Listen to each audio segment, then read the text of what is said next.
Yes, hello, welcome once again.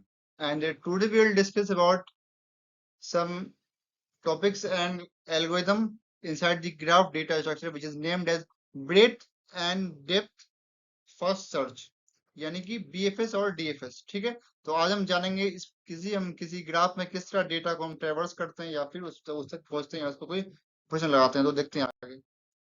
तो सबसे पहले आपके सामने एक फिगर दिखाई पड़ रहा होगा आपको, जो कि एक फिगर आपको बीएफएस का यानी कि ब्रेथ फर्स्ट। ब्रेथ से मतलब कि आपको क्या नाम समझ रहा है कि इसके बड़ी बड़ी यानी कि हर एक लेवल पे यानी कि लेवल वाइज। तो यहाँ पे जो लिखा हुआ है, breath first search is a fundamental graph ट्रेवर्स algorithm. ये एक एल्गोरिथम है जिसमें कि आपको ये पता करते हो कि ये ग्राफ जो जा रहा है इसकी आपको रूट, इसकी आपको पाथ कैसी जाएगी और कौन सा डेटा ट्रेवर्स करना है या डेटा पर जो ऑपरेशन लगाना है वो हम किस तरह से कर सकते हैं। ठीक है, तो इसमें आपको यही यहाँ पे लिखा हुआ graph breath first search is a graph traversal algorithm that express all the vertices in a graph at the current depth before moving on two vertices at the next level. Next step it starts at specific vertex and देखो इसमें करते क्या है कि इसमें basically आपको एक हम नोड से या रूट नोड से शुरू करते हैं और उससे हम बारी बारी जाकर चेक करते हैं कहाँ से ब्रेथ। देखो अगर ये ब्रेथ की बात करें तो इसमें हम आपको यानी कि पहले जाएंगे, पहले मतलब कि हर बारी बारी से हर लेवल पे जाएंगे और उसके ये हर लेवल पे ट्रेवर्स करने के बाद हम जाएंगे उसके फिर लौट के आएंगे जब लास्ट पे। तो यहाँ उसमें फिगर जो दिखा रहा है आपको, तो यहाँ पे वो दिखाई पड़ रहा होगा। देखो पहले हमने कहाँ से शुरू किया, जीरो से शुरू किया और जीरो के बाद हमने कहाँ गए, इसके बाद हमने कहाँ पे आए, इसके हम आए आपको सेकंड लेवल पे। सेकंड क्या है, 1 2 3। अब इसको इस पाथ पे हम चलते जाएंगे। उसके बाद फिर से जब ये पूरा कंप्लीट हो गया उसके बाद कहाँ आएंगे हम, उसके पहले वाले पे। इसके बाद फिर चलेंगे, इसी तरह करते करते हमें ब्रेथ ट्रेवर्सल लगाना है। ठीक है, यही इसमें क्या होता है, इसमें आपको डेटा पे निकालते हैं और क्यू या स्टैक्स में भरते जाते हैं। तो इसमें यहाँ क्या लगाना है आपको, इट वर्क्स ओनली सिर्फ फीफो। ठीक है, फर्स्ट इन फर्स्ट आउट पे काम आता है। और देखो इसमें इसकी कुछ आपको यूज जहाँ काम आती है, कोई पाथ फाइंडिंग करने में या फिर आपको जो आपको एक तो कनेक्ट हो उस काम को या फिर शॉर्टेस्ट पाथ निकालने के लिए इसकी यूज हमें आती है। ठीक है, तो देखते हैं इसके एल्गोरिदम। इसमें एल्गोरिदम लगाने की एक इसमें यह है कि सबसे पहले हमने करना क्या है कि एक इन क्यू को हम ले लेंगे, एक एक हम क्यू क्यू बनाते हैं जिसमें कि हम जो नोड में जाना है या जो हम जिस पाथ पे लेंगे उसको निकाल के एक बार डालते हैं और बारी बारी से हम उसको अरेंज करते जाएंगे। ठीक है, इसी तरह हमें इसमें करना है।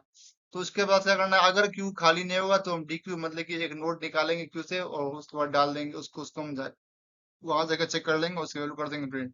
ठीक है, तो बस ये इसमें क्या करना है, ऑपरेशन लगाना है और बॉडी से करके हमें करना है। तो यहाँ पे जो सामने फिगर दिया हुआ है और इसे तब तक करना है कि मतलब पहले जाएंगे यहाँ पे हम, फिर इसको इसको इस पे जब करेंगे विजिट इसको निकाल के डाल देंगे, किस में डाल देंगे, एक क्यू क्यू में। उसके जब ये हो गया उसके बाद फिर यहाँ पढ़ेंगे, उसके यहाँ फिर इसको डाल देंगे क्यू में, उसके यहाँ पढ़ेंगे फिर इसको डाल देंगे, फिर इसको यहाँ डालेंगे इसको डाल देंगे। और ऐसे करके जो होता जाएगा उसको हम कर देंगे प्रिंट। तो इस तरह जो लास्ट में होगा हमारा ये सॉर्ट हो जाएगा। तो यहाँ पे फिगर में आपको जो ग्राफ दिया हुआ है इसमें अगर आपको कहा जाए कि अगर इसमें बीएफएस लगाना है तो देखो यहाँ पे किस तरह लगाना है। देखो स्टार्ट हमने किया है इसी आपको रूट नोड से, सोर्स नोड से, जीरो से। इसके बाद हमने कहा कि लेफ्ट में फिर ये जाएंगे हम पहले ऑर्डर पे। तो 1 2 3 इसका अब जब ये आपको लाइन पूरा हो गया, जब ये आपको लेवल पूरा हो गया उसके बाद फिर से कहाँ जाना है हमें, फर्स्ट यानी कि इसके बाद वाले लेवल के पहले एलिमेंट पे, पहले वाले नोड पे। तो इस तरह हम कहाँ से 3 पे 4 पे आए, 4 5 6 7। देखो यहाँ पे इसका जो अगर देखो, तो अगर ब्रेथ फर्स्ट में क्या होगा इसकी आपको पाथ 0 1 2 3 4 5 6 7। ठीक है, तो आई होप ये आपको बीएफएस समझ आ गया। इसके बाद हम देखते हैं डीएफएस। तो अब यहाँ पे डी देखो डीएफएस क्या होता है, ये भी एक रिकर्सिव एल्गोरिदम है यानी कि बारी बारी सर्च करके आइटरेट करके एक एल्गोरिदम जिसमें कि हम क्या करते हैं इस तरह यहाँ पर भी हम एक पाथ निकालते हैं। बट यहाँ पे एक चीज हमें ये ध्यान रखना है कि इसमें सर्च करने के लिए सबसे लास्ट नोड पे जाते हैं कि जहाँ जिसकी कोई चिल्ड्रेन नहीं हो, जिसका यानी कि लीफ नोड हो। ठीक है, देखो इसमें क्या करना है, इसमें क्या बोल रहे हैं डेप्थ नोट। डेप्थ क्या होता है कि गहराई, जितना हम डीप में जाएंगे डीप में। और ब्रेथ में क्या था कि ब्रेथ में लेवल वाइज जाना था हमें। ठीक है, यही हमें ध्यान रखना है इसमें। और यहाँ पे कौन सा लगता है, लीफ, और वहां क्या लगा था, फीफो। ठीक है, तो अब इसके हम देखते हैं, बस यही यहाँ पे लिखा हुआ इंग्लिश में। अब इसका देखते हैं इसका एल्गोरिथम आगे। तो देखो ये सबसे पहले हमने करना क्या है, एक हमने स्टैक लिया है और एक हमने क्या किया है, एक डीएफएस लगाना है और हम इसमें वेट करना है। देखो डीएफएस में क्या लेंगे स्टैक और आपको बीएफएस में क्या लेंगे क्यूज। ठीक है, तो यहाँ पे हमारे पास एक ग्राफ दिया हुआ है 0 1 2 3 4। ठीक है, अब हमें क्या करना है, अब सबसे देखो यहाँ पे लेवल देखो, visit zero and put its adjacent node which are not varied in the stack. देखो इसमें हम सबसे पहले हम कहाँ जाएंगे, जीरो पे, ठीक है। और इसके बाद और इसके बाद हम चेक करेंगे। अब यहाँ जाकर चेक किए और इसमें जो बाकी बचा उसको डाल देंगे स्टैक में, ठीक है। अब इसके बाद हम कहाँ जाएंगे, वन पे जाएंगे। जीरो से कहाँ जाना है, हम कहाँ जाना है, हमें जाना है वन पे जाना है, ठीक है। वन वन के बाद अब हमें कहाँ आना है, देखो वन का जो जो जो हम वन पे आ गए तो वन का कहाँ जाना है, हम हमें इसमें चेक करना लेवल। तो ये कहाँ जाना है, डेप्थ में। अब डेप्थ आने के कहाँ जाएंगे, टू पे आएंगे, ठीक है। अब टू का कहाँ जाना है, और हमें लेवल डेप्थ जाएंगे, फोर पे जाएंगे। और फोर हम कहाँ जाएंगे, फोर के बाद जाएंगे थ्री पे।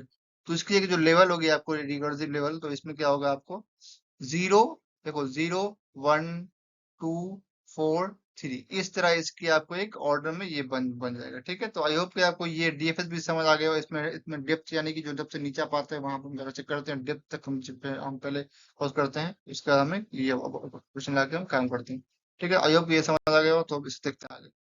यहाँ पे आपको बस इसके बीच दोनों में कुछ डिफरेंस दिया हुआ है कि देखो ब्रेथ मतलब क्या होता है, ब्रेथ फर्स्ट सर्च, डेप्थ में डेप्थ फर्स्ट सर्च। और इसमें क्या होता है कि आपको डीएफएस में हम क्या यूज करते हैं, क्यू डेटा स्ट्रक्चर को शॉर्टेस्ट पाथ पास करने के लिए। और डीएफएस में क्या करते हैं, स्टैक डेटा यूज करते हैं। डिफरेंस बीएफएस में क्या होता है कि एक ट्रेवर्सल अप्रोच है, जहाँ की हम हर नोड पे हर लेवल पे जाके पहले चेक करते हैं। और इसमें क्या होता है कि नहीं, इसमें आपको ट्रेवर्स पहले रूट नोड से शुरू करते हैं और उसको जितना हो आपको लास्ट नोड तक जाने की कोशिश करते हैं, ठीक है। और अब तब तक चलते हैं जब तक कैसे हम लास्ट नोड पे नहीं जाए, चलिए। और देखो बीएफएस में क्या होता है कि इसमें ट्री बिल्ड, इसमें एक ट्री आपको लेवल बाई लेवल बन जाता है। बट यहाँ पे आपको ट्री के क्या, ट्री आपको सब ट्री, इसकी सब ट्री बन जाती है छोटी छोटी, जैसे कि आपको एक मॉडल दिखा हो पिछले लेक्चर पिछले आपको स्लाइड में, ठीक है। इसमें क्या होता है, इसमें आप FIFO यूज करते हैं, इसमें हम लिफो यूज करते हैं। इसमें क्या देखो, ये जो है आपको more suitable for searching vertices, searching को सर्च करने का आसान रहता है। और ये थोड़ा आपको, ये थोड़ा सोर्स से थोड़ा दूर दूर रहता है। देखो देखो बीएफएस में क्या होता है कि लेवल वाइज होता है। और इसमें क्या होता है, दो इसमें जाते हैं दूर, तो इसलिए जो रूट नोड होता है, रूट से हमें कहाँ आना पड़ता है, फॉल्ट सोर्स से दूर। तो वही यहाँ पे लिखा हुआ है, ठीक है। अब इसको, इसकी एप्लीकेशन कहाँ, बाई पर्टल ग्राफ में, शॉर्टेस्ट पाथ में। और इसकी कहाँ पे, एसाइक्लिक ग्राफ या कैंडिडेट ग्राफ की, इससे भी होता है। तो इसके बारे में ये आपको जैसे ये जितना बड़ा ये इतना आपको ग्राफ का इंपॉर्टेंट पार्ट था वो सब हम आगे पढ़ेंगे। तो आज के लिए इतना ही काफी है। तो हम मिलते हैं नेक्स्ट लेक्चर में। आज का आई होप आज जो मैंने पढ़ा है वो समझ आ गया होगा। और मिलते हैं नेक्स्ट लेक्चर में। Thank you so much.